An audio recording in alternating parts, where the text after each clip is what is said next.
Hello everyone, welcome you all. कैसे हो आप सब। तो आज के वीडियो लेक्चर में हम एक्सरसाइज 4.1 के क्वेश्चन नंबर 2 को करेंगे। तो क्वेश्चन नंबर 2 में हमें रिप्रेजेंट करनी है following situations in the form of the quadratic equation. मतलब हमारे पास कुछ स्टेटमेंट क्वेश्चंस दिए गए हैं, तो उन स्टेटमेंट्स को हमें सॉल्व करके उनमें से क्वाड्रेटिक इक्वेशन को बनाना है। क्लियर।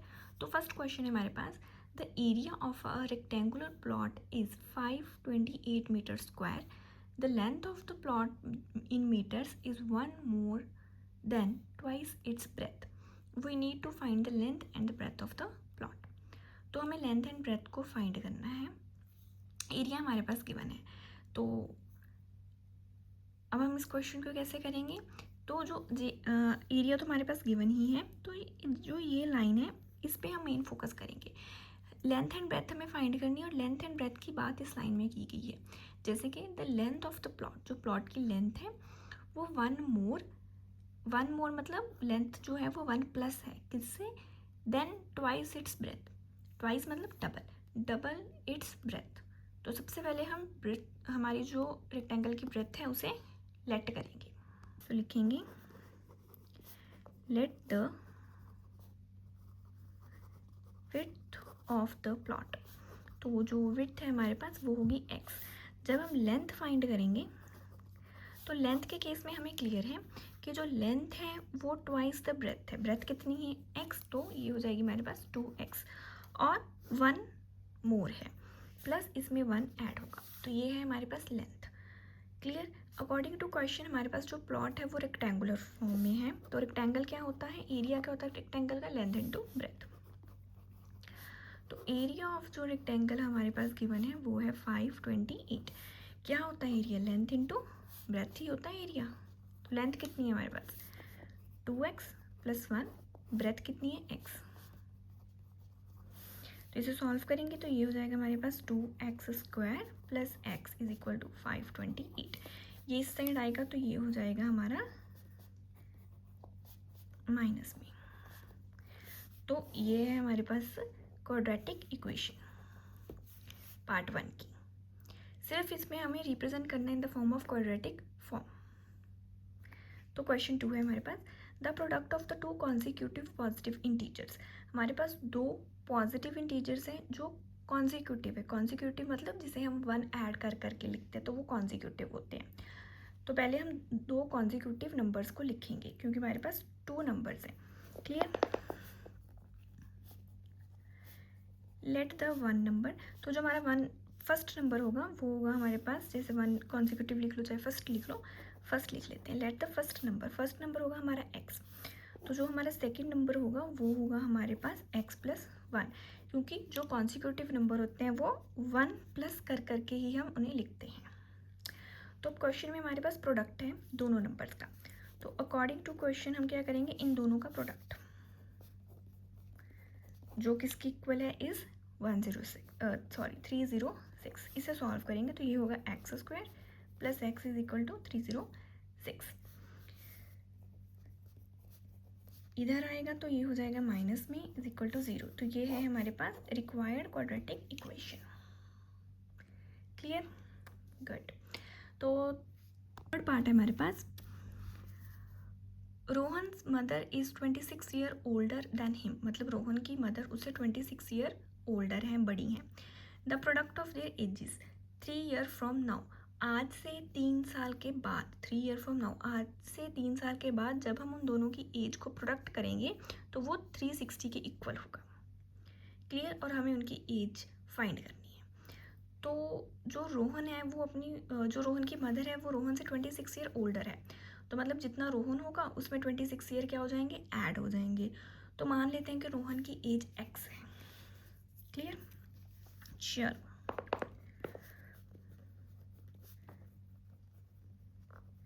लेट रोहन्स एज, तो रोहन की एज x है, तो रोहन के जो मदर होंगे उनकी एज कितनी होगी हमारे पास x प्लस 26। एज है तो ईयर्स में लिखेंगे। तो हमें क्वेश्चन में कहा गया है कि 3 ईयर्स फ्रॉम नाउ, आज से 3 साल बाद। तो मतलब जब हम इनकी न्यू एज लिखेंगे तो वो हमारे पास क्या हो जाएंगी, तो अगर हम अकॉर्डिंग टू क्वेश्चन करें तो वो क्या होगा हमारा, आज से 3 साल बाद जो इनकी एजेस होंगी वो क्या होंगी, प्रोडक्ट करना है और 3 साल बाद की एज का। तो एक्स में जब हम 3 साल ऐड करेंगे और मदर की एज में भी हम 3 साल ऐड करेंगे और दोनों का बनाएंगे प्रोडक्ट, वो प्रोडक्ट हमारा 360 के इक्वल होगा। अब इसे हम करेंगे सॉल्व। तो ये होगा हमारे पास 29। ओके, तो ये होगा हमारे पास x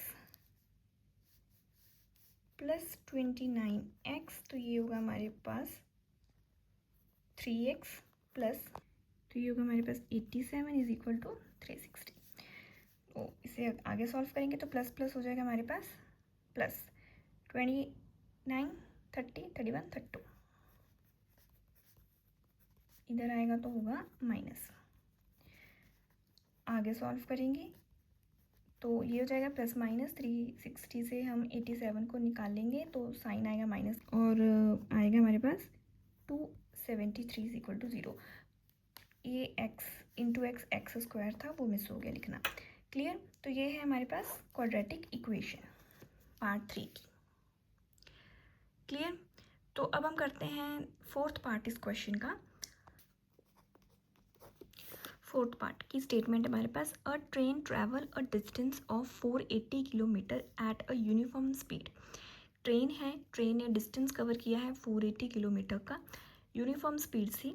if the speed had been 8 kilometre less, तो उसके बाद जो स्पीड है वो 8 किलोमीटर लेस हुई है। तो जब स्पीड लेस हुई then it would have take 3 hour more to cover the same distance.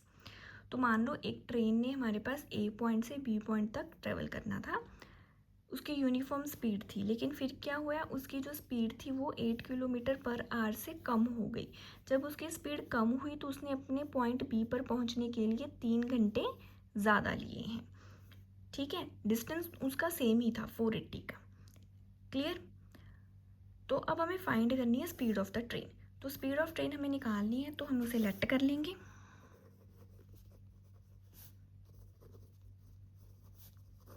कि जो ट्रेन की हमारी स्पीड होगी वो होगी x किलोमीटर पर आवर, हमने इसे लेट कर लिया। क्लियर। तो डिस्टेंस कवर कितना है हमारे पास, डिस्टेंस कवर्ड है हमारे पास 480 किलोमीटर। क्लियर। तो इस डिस्टेंस को कवर करने के लिए स्पीड है, डिस्टेंस है, तो टाइम टेकन निकाल लेंगे। टाइम टेकन क्या होता है, speed by distance by speed. तो डिस्टेंस, इसे टाइम को हम t1 ले लेंगे। ठीक है, तो डिस्टेंस था हमारे पास 480, स्पीड होगी x, तो ये हमारे पास है टाइम। अब नेक्स्ट उन्होंने कहा है कि जब उसकी स्पीड जो है वो 8 किलोमीटर पर आवर से कम हो गई, तो ये उसकी न्यू स्पीड है। तो नेक्स्ट हम लिखेंगे न्यू स्पीड। तो जो उसकी न्यू स्पीड है वो पहले से क्या हो गया, 8 उसमें से कम हो गया। ठीक है, लेस लिखा है 8, तो हमने क्या किया, जो उसकी स्पीड थी उसमें से 8 को हमने कम कर दिया, कितनी स्पीड उसकी कम हो गई। जो डिस्टेंस था वो तो सेम ही रहा, क्योंकि लिखा हुआ है कि जो डिस्टेंस है वो सेम है। तो जब उसकी स्पीड कम हुई डिस्टेंस, तब भी उसने 480 ही कवर करना था। तो इसके लिए उसने जो टाइम टेकन लिया वो कितना लिया होगा, तो जिसके लिए उसका टाइम टेकन होगा उसे हम t2 से लिख लेंगे, तो वो हो जाएगा हमारा डिस्टेंस बाय स्पीड। अब चलते हैं अकॉर्डिंग टू क्वेश्चन। तो क्वेश्चन के अकॉर्डिंग वो हमें बोल रहे हैं कि जब उसकी स्पीड कम हुई तो उसने 3 घंटे ज़्यादा लिए। क्लियर। तो टाइम t2 तो इस स्पीड से ट्रैवल कर रहा था, तो उसने पहले वाले टाइम से 3 घंटे ज़्यादा लिए। क्लियर। तो यही बात बोल रहे हैं वो कि उसने 3 घंटे ज़्यादा लिए हैं। तो मतलब जब दूसरी बार टाइम जो उसने लिया वो पहले से 3 घंटे ज़्यादा थे, तो पहले वाले में हमने 3 कर दिए ऐड। तो अब हम इसे करेंगे सॉल्व। तो t2 की वैल्यू जो है हमारे पास है वो 480 इंटू एक्स बाई 8, t1 है हमारे पास 480 इंटू एक्स प्लस 3, ये आएगा इधर तो हो जाएगा माइनस। सॉल्व करेंगे इसे, तो नीचे हम इसे ना बटरफ्लाई मेथड से सॉल्व करेंगे। नीचे आएगा दोनों का प्रोडक्ट और ये हो जाएगा हमारे पास 480x और ये x इंटू माइनस माइनस हो जाएगा प्लस। तो 8 इंटू 480 होगा हमारे पास 3840 और प्लस में 3, प्लस माइनस माइनस, तो ये कट गई। इसे सॉल्व करेंगे। ओके, तो अब ये यहाँ पे है डिवाइड में, 3 के साथ चले जाएगा मल्टीप्लाई में।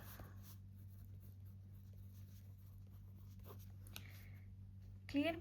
तो अब नेक्स्ट हमारे पास क्या होगा, ये 3 इनके साथ क्या हो रहा है, मल्टीप्लाई हो रहा है, तो ये यहाँ क्या हो जाएगा हमारे पास, डिवाइड होगा। तो 3 के साथ इसे डिवाइड करेंगे तो इसका आंसर आएगा 1280। इसे रीअरेंज करके लिखेंगे तो ये हो जाएगा x² minus 8x minus 1280 is equal to 0। पास फोर्थ क्वेश्चन का quadratic equation answer. Hope you like the video, और आपको सभी जो पार्ट है इसके वो इजीली समझ आए होंगे। अगर आपको मेरे वीडियोस अच्छे लगे तो अपने फ्रेंड्स के साथ शेयर करना, लाइक एंड सब्सक्राइब करना। Thanks for watching.